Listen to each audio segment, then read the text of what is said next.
एक बार फिर से स्वागत है। तो फ्रेंड, जैसा कि आप लोगों को पता है कि मैं जैक बोर्ड के लिए जो 10th का है और भी बहुत सारे का लाने का सोचा हूँ।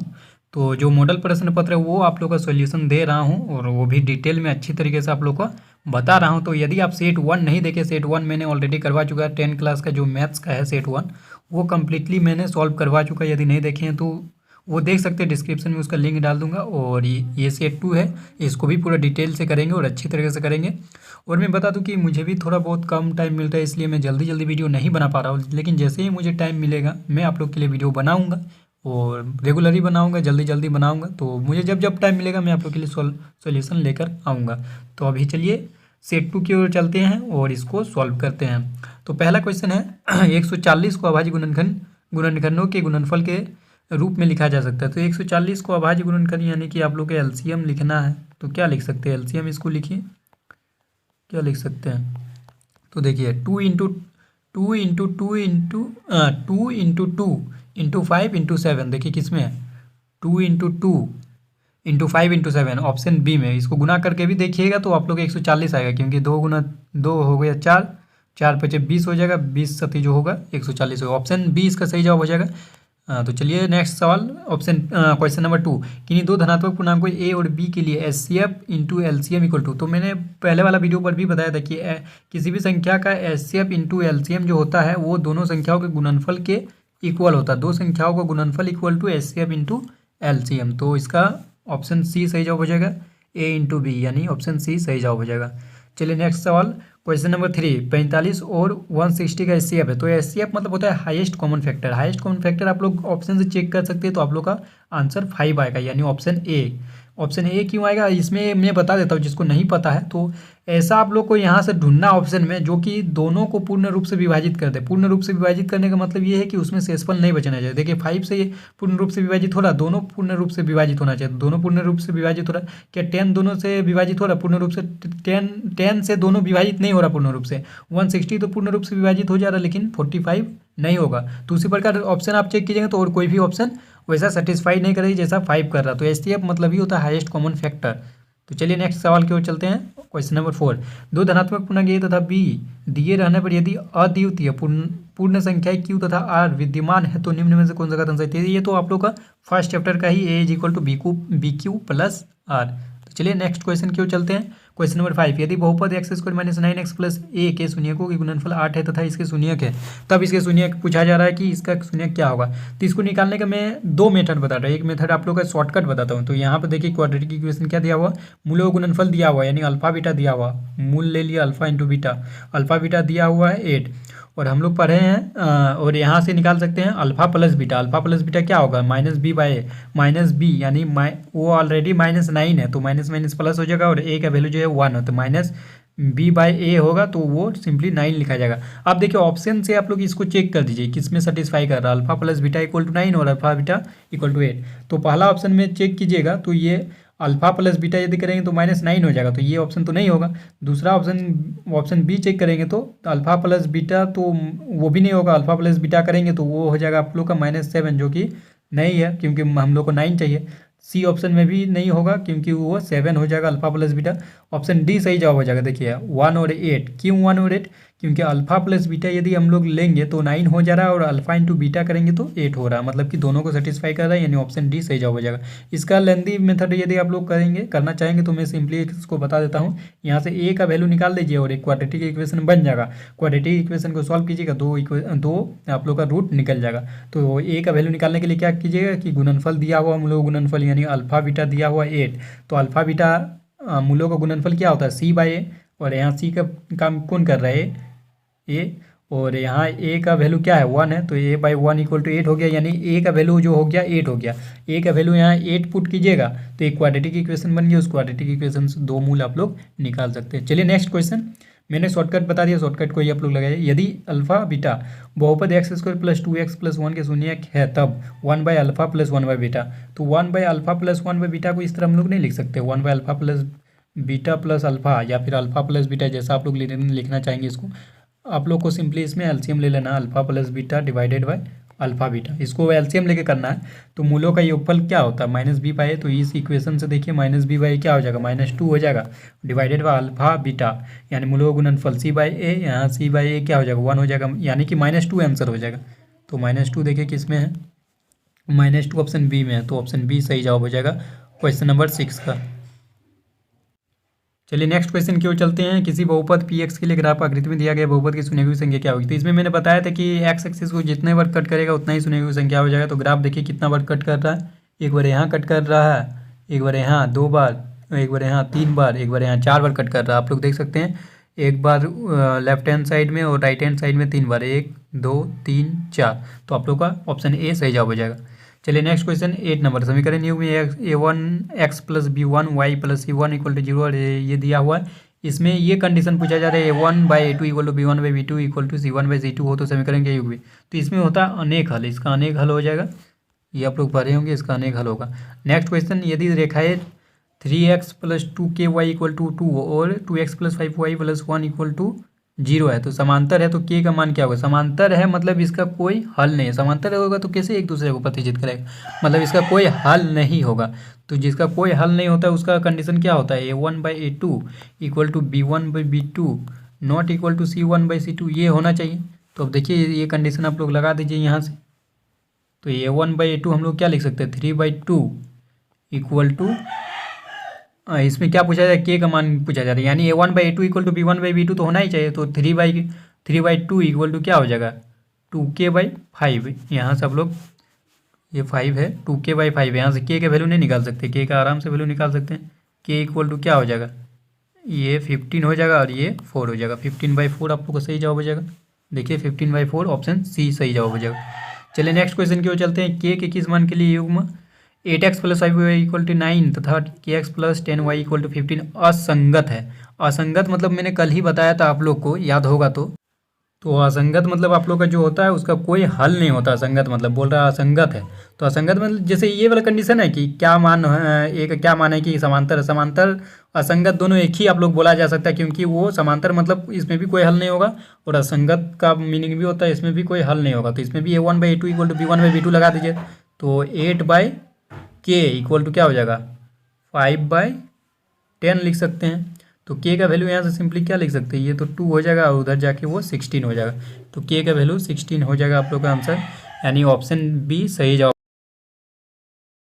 तो हम लोग का नेक्स्ट क्वेश्चन है क्वेश्चन नंबर 11 में पूछा जा रहा है समीकरण एक में 5x plus 3y equal to 4 और 3x minus 2y equal to 10 का हल क्या है। तो इसका ऑप्शन बी सही जवाब हो जाएगा। आप लोग यदि वैल्यू पुट करके देखेंगे तो दोनों को सेटिस्फाई करेगा, अदरवाइज आप लोग सॉल्व कर सकते हैं। इसको 3 से मल्टीप्लाई कर दीजिए और इसको 5 से मल्टीप्लाई कर दीजिए, दोनों को सब्सट्रैक्ट कर दीजिए, तो x कैंसिल हो जाएगा आप लोग का। और जो y का वैल्यू है वो आप लोग का -2 निकल के आएगा। y का वैल्यू -2 आएगा तो वो किसी भी इक्वेशन में पुट कर दीजिए तो x का वैल्यू वहाँ से मिल जाएगा। तो मैंने सिंपली बता दिया, इसका ऑप्शन बी सही जवाब हो जाएगा। ठीक है, अब चलिए क्वेश्चन नंबर 12 की, यदि x इक्वल टू ए और y इक्वल टू बी समीकरणों x minus y equal to 2 और x plus y equal to 4 का हल है तो a और b के मान ज्ञात कीजिए। तो यहाँ से आप लोग सिंपली x और y का मान ज्ञात कर लीजिए, तो x और a और b निकल जाएगा, क्योंकि x इक्वल टू ए दिया हुआ और y इक्वल टू b दिया हुआ। तो x minus y equal to कितना दिया हुआ है, 2 दिया हुआ है, x प्लस वाई क्या दिया हुआ है, 4 दिया हुआ है। दोनों को ऐड कर दीजिए, y कैंसिल हो जाएगा, 2x इक्वल टू 6, तो x इक्वल टू 3 निकल गया, x इक्वल टू 3, तो किसी भी इक्वेशन में पुट कर दीजिए तो y निकल जाएगा। x इक्वल टू 3 निकल गया, इस इक्वेशन में पुट कर दीजिए या फिर इसमें पुट कर दीजिए x इक्वल टू 3, तो 3 प्लस वाई इक्वल टू 4, तो y इक्वल टू क्या हो जाएगा 1। तो यानी x इक्वल टू 3 और y इक्वल टू 1, और x का वैल्यू क्या दिया हुआ है, a दिया हुआ है, यानी a इक्वल टू 3 हो जाएगा और b इक्वल टू 1 हो जाएगा। a इक्वल टू 3 और b equal to 1, a equal to 3 और b इक्वल टू 1, तो ऑप्शन सी सही जवाब हो जाएगा इसका। तो नेक्स्ट क्वेश्चन है क्वेश्चन नंबर 13, इसमें भी 2 समीकरण दिया और दोनों का हल करना। तो देखिए ऑप्शन ए को आप लोग पुट कीजिएगा तो सेटिस्फाई कर देगा, तो यहाँ 5 दूनी 10 हो जाएगा और y 3 लीजिएगा तो वो 6 हो जाएगा, तो 10 प्लस 6 16 हो जाएगा। और इसमें भी पुट कीजिएगा तो 7 इंटू 2 14 माइनस ये 4 इंटू वाई हो जाएगा, यानी 12, 14 माइनस 12 हो जाएगा 2, तो मतलब ऑप्शन ए सही जवाब हो जाएगा इसका। चलिए नेक्स्ट क्वेश्चन, क्वेश्चन नंबर 14, निम्नलिखित में से कौन सा द्विघात समीकरण है। देखिए इसमें द्विघात समीकरण का मेथड यही है कि जो एक्स है या फिर जो वेरिएबल है उसका मैक्सिमम पावर 2 होना चाहिए। तो जिसमें टू होगा मैक्सिमम, पर वो द्विघात समीकरण होगा। तो इसका देखिए चेक करते हैं। तो इधर ए ऑप्शन तो नहीं होगा, आप लोग सॉल्व कीजिएगा तो देखिएगा कि एक्स स्क्वायर का कोफिशिएंट एक्स स्क्वायर जो है वो दोनों तरफ से कैंसिल आउट हो जाएगा। ये भी नहीं होगा, सी भी नहीं होगा, बी देखा जाए बी होने का चांसेस है, और ये तो क्यूबिक है। क्यूबिक इसको इसको क्वाड्रेटिक तो बोला जा सकता नहीं है क्योंकि ये क्यूबिक है। तो ऑप्शन बी आप लोग का सही जवाब हो जाएगा। ऑप्शन बी आप लोग का जो है वो सही जवाब हो जाएगा। नेक्स्ट क्वेश्चन, क्वेश्चन नंबर 15, द्विघात समीकरण के समान वो पुनरावृत्ति मूल के लिए क्या कंडीशन है? तो डी इक्वल टू 0, यानी ऑप्शन बी सही जवाब हो जाएगा। क्योंकि समान और पुनरावृत्ति मतलब एक समान मूल बोला जा रहा है और मतलब रिपीटेड रूट बोला जा रहा है, वही बोला जा रहा है। चलिए नेक्स्ट क्वेश्चन, द्विघात समीकरण एक्स स्क्वायर माइनस 5x का विविक्तकार है, डी निकालना। तो डी निकालने के लिए क्या कर सकते हैं? B square minus 4ac। तो यहाँ से देखिए बी स्क्वायर यानी 25 हो जाएगा माइनस 4ac यानी 16 हो जाए। तो कितना हुआ? डी का वैल्यू कितना हुआ, पॉजिटिव या नेगेटिव? आप लोग देखिए ये 9 हो गया ना, तो डी ग्रेटर देन 0 हो गया। देखिए ऑप्शन में कैसा दिया हुआ उसके बेसिस पे मैं आप लोग को बताता हूँ। तो डी इक्वल टू हम लोग निकाले कितना, 9, तो इसका डायरेक्ट 9 हो जाएगा आंसर। हम सोचे ऑप्शन में ग्रेटर देन या फिर लेस देन जैसा दिया होगा, लेकिन नहीं, डी का वैल्यू पूछा गया था तो ये 9 हो जाएगा। ठीक, क्वेश्चन नंबर 17, द्विघात समीकरण 3x square minus 2x plus 1/3 equal to का विविक्त कर क्या है? इसमें भी डी पूछा जा रहा है। तो डी इक्वल टू क्या होता है? B square minus 4ac, b square 4 हो जाएगा माइनस 4ac, 4 इंटू 3 इंटू 1/3। तो ये कितना हो जाएगा? 4 माइनस 4 0 हो जाएगा। तो ऑप्शन ए सही जवाब हो जाएगा 17 का। नेक्स्ट क्वेश्चन है क्वेश्चन नंबर 18, समीकरण इसके मूल क्या है? तो इसका मूल निकालने के लिए आपको क्या करना होगा? आप लोग देखिए इसको दो तरीका से बनाया जा सकता है। एक तो आप लोग जो पढ़े हैं x equal to minus b plus minus root under b square minus 4ac, उस तरह करके, या फिर दूसरा मेथड है ऑप्शन जब दिया हुआ आप लोग का, तब ये मेथड आप लोग ज़्यादा कामगार होगा। अल्फा इंटू बीटा मूलों का योगफल क्या होता है? सी बाई ए। तो यहाँ से सी बाई ए क्या हो जाएगा बताइए? तो सी बाई ए क्या हो जाएगा? सी तो 1/3 ऑलरेडी है, और ए क्या है? सी बाई ए होता, तो सी बाई ए यानी ये भी 3 है, तो यानी 1/9 हो जाएगा अल्फा इंटू बीटा। और इसी प्रकार अल्फा प्लस बीटा निकालेंगे तो क्या हो जाएगा? अल्फा प्लस बीटा यदि निकालेंगे, देखिए मैं आप लोग को बताता हूँ, अल्फा इंटू बीटा क्या हो गया? 1/9, और अल्फा प्लस बीटा निकालेंगे तो वो क्या हो जाएगा? वो हो जाएगा माइनस बी बाई ए। तो माइनस ऑलरेडी है तो 4 माइनस बी 2 हो जाएगा, ऊपर में 2 होगा माइनस बी बाई ए कितना है? 3 है। तो ये देखिए ये दोनों इक्वेशन से आप लोग बता सकते हैं कि अल्फा और बीटा क्या होगा। तो देखिए कौन सा ऑप्शन इसको सेटिस्फाई कर रहा है। दोनों को मल्टीप्लाई करने पर 1/9 आना चाहिए, तो ये तो नहीं आ रहा 1/9, 1/8 आ रहा। देखिए ऑप्शन बी 1/9 आ रहा, और किसी में 1/9 नहीं आ रहा, तो ऑप्शन बी सही जवाब हो जाएगा। और दोनों के ऐड कीजिएगा ना तो 2/3 ही आएगा, तो ऑप्शन बी आप लोग का सही जवाब हो जाएगा। इस तरह आप लोग को ऑप्शन को चेक किया जा सकता है, समझे। चलिए नेक्स्ट क्वेश्चन, यदि द्विघात समीकरण के x square plus 4x plus 1 equal to 0 का मूल समान हो तो डी। तो बोला जा रहा है के का मान क्या होगा, यानी मूल समान है, यानी डी इक्वल टू 0 कर दीजिए। B square minus 4ac 16 minus 4ac, 4k हो जाएगा डायरेक्ट इक्वल टू 0, यानी के इक्वल टू क्या हो जाएगा? 4k को उस साइड ले जाइएगा तो के इक्वल टू आप लोग का 4 निकल के आ जाएगा। तो यानी के इक्वल टू 4, ऑप्शन डी सही जवाब हो जाएगा। नेक्स्ट क्वेश्चन, क्वेश्चन नंबर 20, द्विघात समीकरण x square minus 3x minus 10 equal to 0 को मूल ज्ञात करें। तो मूल ज्ञात करने के लिए डायरेक्ट आप लोग लगा सकते हैं, या फिर आप लोग इसको ये क्या बोलते हैं, अभाज्य गुणनखंड से भी किया जा सकता है। तो इसको क्या लिख सकते हैं? X square minus 5x plus 2x minus 10 equal to 0 लिखा जा सकता है। इसको आप सॉल्व कीजिएगा तो x कॉमन लीजिए, x माइनस 5, और यहाँ से 2 कॉमन लीजिए, x माइनस 5 इक्वल टू 0। तो यहाँ से क्या निकल जाएगा? x इक्वल टू 5 एक निकलेगा, और x इक्वल टू -2, मतलब -2 और 5 निकलेगा इसका आंसर। तो देखिए -2 और 5, तो ऑप्शन ए सही जवाब हो जाएगा। 20 का ऑप्शन ए सही जवाब हो जाएगा। चलिए नेक्स्ट क्वेश्चन AP से है, ए और सार्वंतर डी क्या होगा? ए तो आप लोग को 3 दिख रहा होगा, और 3 सिर्फ दो ऑप्शन में, या तो ए होगा या बी होगा। अब डी निकालने के लिए आप लोग क्या लिख सकते हैं? 2 माइनस A1, तो 1 माइनस 3 कर दीजिए तो क्या होगा? -2, यानी 3, -2 होना चाहिए, यानी ऑप्शन बी सही जवाब हो जाएगा। चलिए नेक्स्ट क्वेश्चन, ये भी AP का है, कौन सा पद शून्य है? तो हम लोगों को कौन सा पद शून्य निकालना है। तो देखिए ये, तो इसको निकालने के लिए क्या लिख सकते हैं? an का फॉर्मूला लगाए, an इक्वल टू क्या हो जाएगा? 0 हो जाएगा। an इक्वल टू 0 हम लोग को दिया गया है, और पद निकालना है an इक्वल टू a कितना? 21 प्लस n-1, n निकालना है n-1, और d कितना हो जाएगा? 18 माइनस 21 कीजिएगा तो वो -3 निकल के आएगा, ठीक है। तो अब देखिए यहाँ से 21 को इस साइड ले जाए और -3 को भी, तो ये कितना हो जाएगा? -21 divided by -3 equal to n-1। Cancel out कीजिए तो एन इक्वल टू आप लोग का निकल के आ रहा है 8। तो 8 सही जवाब हो जाएगा, यानी कि आप लोग का 8वां पद, यानी कि ऑप्शन सी सही जवाब हो जाएगा 22 का। 23 क्वेश्चन नंबर, ये भी एपी में कितने पद है पूछा जा रहा है, तो इसमें भी ए एन का फॉर्मूला लगाए। ए लास्ट टर्म दिया हुआ 205, ए एन इक्वल टू ए कितना दिया हुआ 7 प्लस n-1, एन का वैल्यू पूछा जा रहा है n-1 इंटू डी कितना हो जाएगा 13 माइनस 7 कीजिएगा तो 6 हो जाएगा, तो ये 6 हो गया। और 205 माइनस 7 कीजिएगा तो कितना हो जाएगा, ये 198 हो जाएगा। 198 डिवाइडेड बाई 6 प्लस 1 कीजिएगा तो ये आप लोग का एन निकल जाएगा, यानी एन का वैल्यू क्या निकल जाएगा, इसको कट कर दीजिए तो 6×3=18 और यहाँ पे 1, ये भी 6×3=18, यानी एन इक्वल टू आप लोग का 34 निकल के आ जाएगा। तो एन इक्वल टू 34 किस ऑप्शन में है, आप लोग का ऑप्शन बी में है, तो ऑप्शन बी सही जवाब हो जाएगा।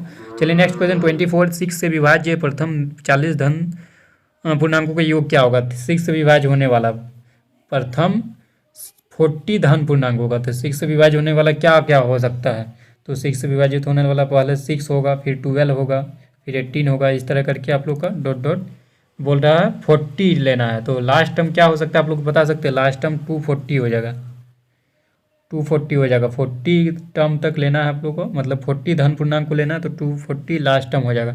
तो इसका बोल रहा है योग निकालना है, तो एस एन का फॉर्मूला आप लोग पढ़े होंगे ना, n/2 यानी 40/2 into first term plus last term कर दीजिए, first term plus last term, ठीक है। और यहाँ से आप लोग क्या हो जाएगा, ये तो 20 हो जाएगा, 20 इंटू यहाँ पर क्या हो जाएगा, ये 246 हो जाएगा, और इसको मल्टीप्लाई कर दीजिए 20 इंटू 246 कितना हो जाएगा, ये इतना हो जाएगा, यानी 4920 किस में है, ऑप्शन सी में है, तो ऑप्शन सी इसका सही जवाब हो जाएगा। नेक्स्ट क्वेश्चन है, सभी डैश त्रिभुज समरूप होते हैं। सभी डैश त्रिभुज आप लोग क्या हो जाएगा, सभी समबाहु त्रिभुज जो है वो समरूप होता है, सभी समबाहु त्रिभुज समरूप होता है। चलिए नेक्स्ट क्वेश्चन की ओर चलते हैं।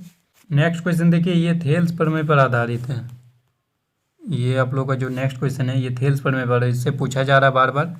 तो देखिए यहाँ पर क्या दिया हुआ है, यदि D parallel to B C, B D equal to दिया हुआ है 7.2, ये मतलब ऐसा ही क्वेश्चन बार बार दिया जाए 7.2, ए इक्वल टू 1.8 दिया हुआ है और ई सी इक्वल टू 5.4 दिया हुआ, तो इसमें ए डी का वैल्यू पूछा जा रहा है, तो लगा दीजिए A D by 7.2 equal to ratio equal होगा 1.8 डिवाइडेड बाई 5.4।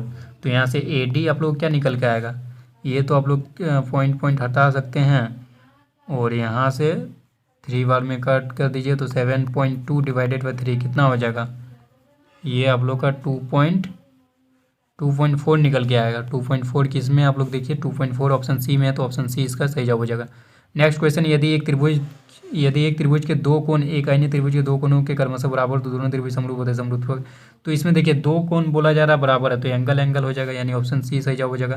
और नेक्स्ट क्वेश्चन है, निम्न में से कौन सा त्रिभुज की सर्वांग समता की कसौटी नहीं है। सर्वांग समता बोल रहा है, तो सर्वांग समता क्या कसौटी नहीं है, एस तो है, ए भी है, एस भी है, तो ए नहीं है, तो ये सर्वांग समता का कसौटी नहीं है। क्यों कसौटी नहीं, मान लीजिए हम एक समबाहु त्रिभुज लीजिएगा तो वो भी तो सब 60 डिग्री होता है, और दूसरा समबाहु त्रिभुज लीजिएगा जो कि बहुत बड़ा है, इससे बड़ा है, तो ये दोनों तो समरूप नहीं, ये समरूप है लेकिन सर्वांग सम नहीं है, लेकिन दोनों का तीनों एंगल भी इक्वल है, ये भी एंगल इक्वल है, ये भी इक्वल, मतलब समबाहु त्रिभुज है क्या 60 डिग्री होता है, तो सब कुछ तो इक्वल होगा ही, तो ये आप लोग का ऑप्शन बी सही जवाब हो जाएगा, ठीक है। चलिए नेक्स्ट क्वेश्चन है, मैं डिटेल में इसलिए बता रहा हूँ ताकि आप लोग समझने में ईजी हो। चलिए नेक्स्ट क्वेश्चन, दो समरूप त्रिभुज क्षेत्रफल का अनुपात बराबर हो तो त्रिभुज निश्चित रूप से होंगे। क्षेत्रफल बोल रहा है, क्षेत्रफलों का अनुपात बराबर, तो त्रिभुज निश्चित रूप से क्या होंगे, क्षेत्रफलों का अनुपात जब बराबर है तो त्रिभुज निश्चित रूप से आप लोग का जो है वो समबाहु त्रिभुज ही होना चाहिए, तो समबाहु त्रिभुज हो जाएगा आप लोग का, ऑप्शन ए सही जवाब हो जाएगा 29 का। चलिए नेक्स्ट क्वेश्चन की ओर चलते हैं। ये त्रिभुज आप लोग का दिया है एक ट्रेंगल ABC, एक समद्विबाहु त्रिभुज है जिसका कोण C 90 डिग्री है। मान लीजिए इस तरह आप लोग को बना दिया है, कोण C 90 डिग्री है, निम्नलिखित में से कौन सा कथन सत्य है। ABC एक त्रिभुज है, मान लीजिए यहाँ A है, यहाँ B है और यहाँ C है, तो क्या सत्य है वो आप लोग को पता करना है। तो यहाँ से आप लोग क्या पता कर सकते हैं, AB plus AC equal to BC, या फिर AB प्लस, मतलब हम लोग देख सकते हैं कि ये AB का जो वैल्यू है वो तो सबसे बड़ा होना चाहिए, क्योंकि C 90 डिग्री दिया, C के ऑपोजिट साइड में जो होता है वो कर्ण होता है, तो वो AB सबसे बड़ा होना चाहिए कर्ण, यानी क्या हो जाएगा AC plus BC equal to AC, AC plus BC equal to AB होना चाहिए। AC प्लस BC इस तरह था, ये ABC, यानी कि ऑप्शन ए में यदि चेक कीजिएगा तो AB प्लस AC ये तो नहीं होगा, AB plus BC equal to AC ये भी नहीं होगा, AC square equal to 2AB square, AC square इसको स्क्वायर कीजिएगा तो इसके ये भी नहीं हो सकता। AB square equal to 2AC square, AB square equal to 2AC, ये सही जवाब लग रहा, तो यानी ऑप्शन डी सही जवाब हो जाएगा। नेक्स्ट क्वेश्चन 31, ट्रायंगल ABC में AB equal to 7 centimetre, AC equal 25 centimetre, BC equal to 24 centimetre, तो B का मान क्या होगा, तो ये तो 90 डिग्री हो जाएगा, क्योंकि ये जो है पाइथागोरस थ्योरम से यदि निकालेंगे तो आप लोग ये राइट एंगल ट्रायंगल दिखेगा, तो ये 90 डिग्री हो जाएगा। ठीक है, क्यों 90 डिग्री हो जाएगा, क्योंकि AC का वैल्यू सबसे बड़ा दिया हुआ है, यानी इसको 90 डिग्री होना चाहिए B को, तभी वो कर्ण का रूप में काम करेगा। नेक्स्ट क्वेश्चन है, किसी वृत्त की स्पर्श रेखा उसे कितने बिंदुओं पर प्रतिच्छेद करती है, तो एक ही बिंदु पर प्रतिच्छेद करता है स्पर्श रेखा, तो एक हो जाएगा, ऑप्शन ए सही जवाब हो जाएगा। नेक्स्ट क्वेश्चन नंबर 33 में क्या कहा जा रहा है, एक बिंदु P से वृत्त की स्पर्श रेखा की लंबाई 15 सेंटीमीटर और P से दूरी केंद्र से, मतलब बोला जा रहा है एक वृत्त है, इसमें एक पॉइंट P है, उससे बोल रहा है वृत्त के स्पर्श रेखा की लंबाई जो है, स्पर्श रेखा की लंबाई बोला जा रहा है, ये स्पर्श रेखा है, ये 15 सेंटीमीटर है। ठीक है, और P से दूरी केंद्र की दूरी बोल रहा है, P से दूरी केंद्र, मतलब ये जो है ये दिया हुआ 17 सेंटीमीटर, तो पूछा जा रहा है वृत्त की त्रिज्या, तो ये लगा दीजिए कि जो वृत्त की त्रिज्या होती है वो स्पर्श रेखा पर लंब होती है, तो डायरेक्ट लगा दीजिए √17 का स्क्वायर माइनस 15 का स्क्वायर। तो यदि आप लोग इसको लगा दीजिएगा तो आप लोग का 8 आंसर सही हो जाएगा, क्योंकि रूट अंडर आप लोग को करना क्या है, √17 का स्क्वायर 289 माइनस 225, इसको कीजिएगा तो ये आप लोग का निकल के आएगा 64, यानी कि आप लोग का 8 सही जवाब हो जाएगा। तो चलिए नेक्स्ट क्वेश्चन, यदि TQ केंद्र O वाले किसी वृत्त पर दो स्पर्श रेखा इस प्रकार है कि POQ equal to angle POQ दिया हुआ 110 डिग्री, तो PTQ निकालना है। तो पहले तो हम लोग कंस्ट्रक्शन कर लेते हैं। एक वृत्त है जिसमें बोला जा रहा O केंद्र है, ओके, O केंद्र है, TQ केंद्र O वाले वृत्त पर दो स्पर्श रेखा है। ठीक है, TP और TQ है, मान लीजिए यहाँ T है कोई पॉइंट, ये TP हो गया और ये TQ हो गया। ठीक है, दो स्पर्श रेखा है, इस प्रकार है कि POQ दिया हुआ, POQ ये एंगल आप लोग को दिया हुआ कितना, 110 डिग्री। तो बोल रहा PTQ क्या होगा, PTQ मतलब ये एंगल पूछा जा रहा है, ये एंगल, तो ये सिंपली नहीं बता सकते। देखिए जो चतुर्भुज है, ये तो चतुर्भुज हो गया, तो इसमें चारों कोणों का योग कितना होगा, 360 होगा। तो ये हम लोग जानते हैं कि ये तो 90 डिग्री होता है त्रिज्या स्पर्श रेखा पर, ये भी 90 डिग्री, मतलब ये तो 180 हो गया, और ये दोनों को मिलाकर 180 होना चाहिए, तो ये 110 डिग्री, तो ये कितना होगा, 70 डिग्री हो जाएगा। तो यानी कि आप लोग 70 डिग्री सही जवाब हो जाएगा, ऑप्शन बी सही जवाब हो जाएगा। नेक्स्ट क्वेश्चन है, किसी वृत्त की स्पर्श रेखा वह रेखा है जो वृत्त को केवल डैश बिंदु पर प्रतिच्छेद करता है। स्पर्श रेखा अभी तो बताया, ये वही क्वेश्चन है, सिंपली एक बिंदु पर जो स्पर्श रेखा, मतलब बोल रहा वृत्त को केवल कितने एक बिंदु पर प्रतिच्छेद करता है, क्योंकि स्पर्श रेखा वृत्त पर एक ही बिंदु पर प्रतिच्छेद करता है। ठीक है, क्वेश्चन नंबर 36, 120 डिग्री केंद्र कोण और 7 सेंटीमीटर त्रिज्या वाले त्रिज्यखंड के क्षेत्रफल, त्रिज्यखंड का क्षेत्रफल क्या होगा, θ/360 इंटू पाई आर स्क्वायर। तो थीटा क्या है, 120 degree divided by 360 into pi r square, r कितना है, आर आप लोग का 7 दिया हो, यानी 49 हो जाएगा आर स्क्वायर। चलिए इसको बढ़ाते 36 हो जाएगा, और यहाँ से आप लोग क्या निकाल सकते हैं,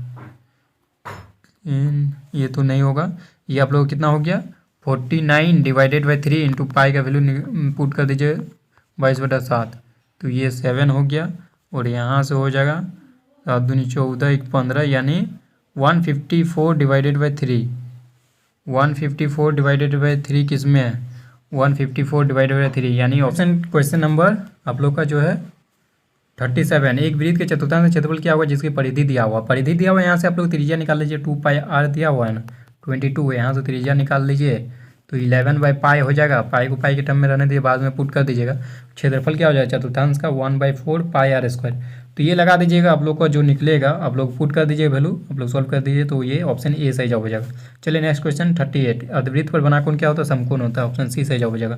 क्वेश्चन नंबर 39, यदि 7 सेंटीमीटर त्रिज्या वाले एक वृत्त के लघु वृत्तखंड का क्षेत्रफल 12 सेंटीमीटर स्क्वायर है तो दीर्घ वृत्तखंड का क्षेत्रफल क्या होगा? तो इसमें देखिए आप लोग क्या किया गया है, लघु वृत्तखंड का क्षेत्रफल दिया हुआ, तो दीर्घ वृत्तखंड का क्षेत्रफल क्या निकालने के लिए क्या कर सकते हैं? वृत्त का क्षेत्रफल माइनस लघु वृत्तखंड का क्षेत्रफल, तो वृत्त का क्षेत्रफल क्या हो जाएगा? आर दिया हुआ पाई आर स्क्वायर, तो वृत्त का क्षेत्रफल निकालने के लिए हम लोग को पाई आर स्क्वायर,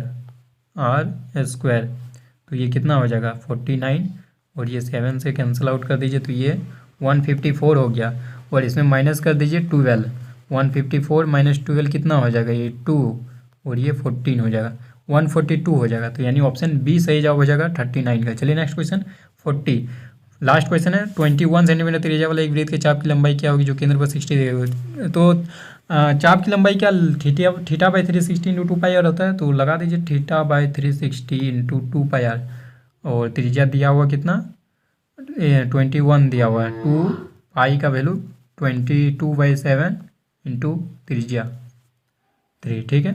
इसको कैंसिल आउट कर दीजिए, ये 6 हो जाएगा, और यहाँ से 3 हो जाएगा, ये 3 और ये 2 मिलकर इसको कैंसिल है, यानी 22 होगा आंसर, ऑप्शन सी सही जवाब हो जाएगा। तो आज के लिए इतना ही रखते हैं, उम्मीद करता हूँ वीडियो पसंद आया, और जैसे जैसे मुझे टाइम मिलेगा मैं वैसे वैसे आप लोग का अपलोड करता रहूँगा। आप लोग सपोर्ट करने के लिए मुझे लाइक कर सकते हैं ताकि मुझे मोटिवेशन मिल सके, और आप लोग के लिए इसी तरह का इंटरेस्टिंग वीडियो ला सके। इतना डिटेल में कोई भी सॉल्व नहीं कराया होगा, और इतना अच्छी तरीके से कोई भी नहीं समझाया होगा, मुझे उम्मीद है। चलिए आज के लिए इतना ही, तब तक के लिए take care and bye bye.